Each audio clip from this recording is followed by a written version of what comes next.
Hi guys, this is Sam and welcome to Logic. Today's advanced vocabulary video is the second part of my previous video on the terminology linked to legal English and to what happens in a courtroom.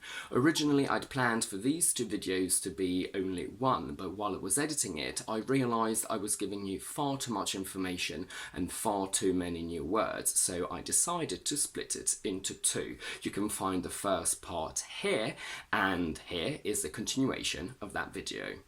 Important disclaimer, I am not a lawyer, so the vocabulary that I'm going to present to you today is what your average Joe would know based on what we see on TV and read in the newspapers. So please don't forget to like this video and to subscribe to my channel, and let's get started.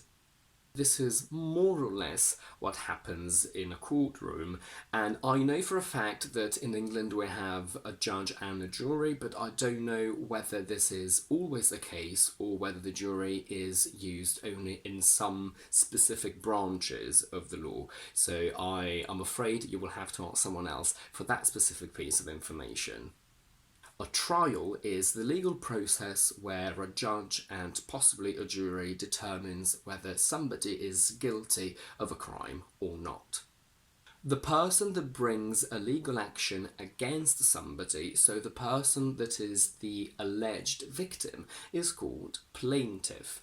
Apparently, in British English, you can also call them a complainant, but I have to say that in common, everyday English, I've never heard it. It might be very much used in legal English, but not by normal people, normal civilians like me.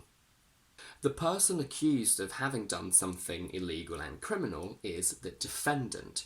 The prosecution is a group of lawyers that try to prove that a defendant committed a crime in criminal law. So basically they are the plaintiff in criminal law. So we're talking about murders, for example. Let's have a look at the verb to plead, whose past is usually pleaded, regular, but we can also say pled, which is irregular and not common at all. The noun of plead is plea.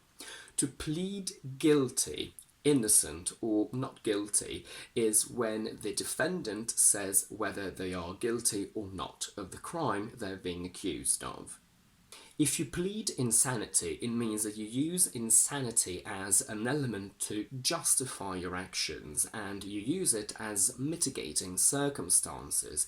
So that would mean that if you plead insanity, that means that in that moment when you committed the crime, allegedly, you were insane, you were not in control of your actions, and you didn't actively and willingly commit the crime. So that's a mitigating circumstance because it will reduce the punishment, considering the fact that you didn't mean to do what you did.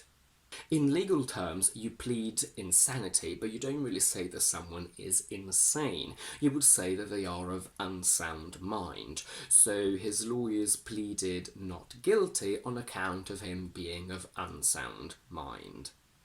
Everyone in court listens to the testimonies of the witnesses. A testimony is a formal statement that something is true that you make under oath. A witness is a person who saw or was aware of the accident or the crime so they can describe it. Under oath means that you promise and you swear that you will tell the truth. After the testimonies, the judge and potentially the jury have to deliberate, meaning that they have to think very carefully about something, and they reach or arrive at a verdict, which is the official decision on whether somebody is guilty or not of a crime. We can say that the judge ruled in the defendant's favour when the judge says that the defendant is not guilty. We can say that the judge ruled against the defendant when the judge finds the defendant guilty. If a defendant is found guilty, then they receive a sentence, which is the punishment that the judge gives to the defendant. Now, I don't know the ins and outs of when or how this next step can happen, but if the losing party is unhappy with the verdict, they can appeal to have it overturned. To overturn a decision or a verdict means to change it so it's the complete opposite to what it was before. And to appeal means to make a formal request for a verdict to be overturned. Before I let you go, I just wanted to say that in this video we're just scratching the surface. There is much more that can happen in a courtroom which I don't even know about, and there are many more words related to what happens in a courtroom.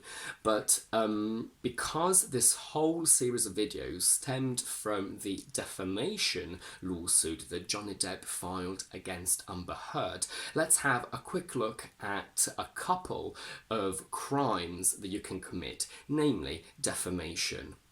To defame someone means to say or write something false about a person so it can tarnish and besmirch their reputation in their community and in their workplace.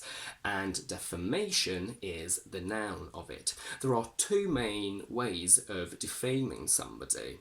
If you write a false statement with the intention of tarnishing someone's reputation, that is called libel.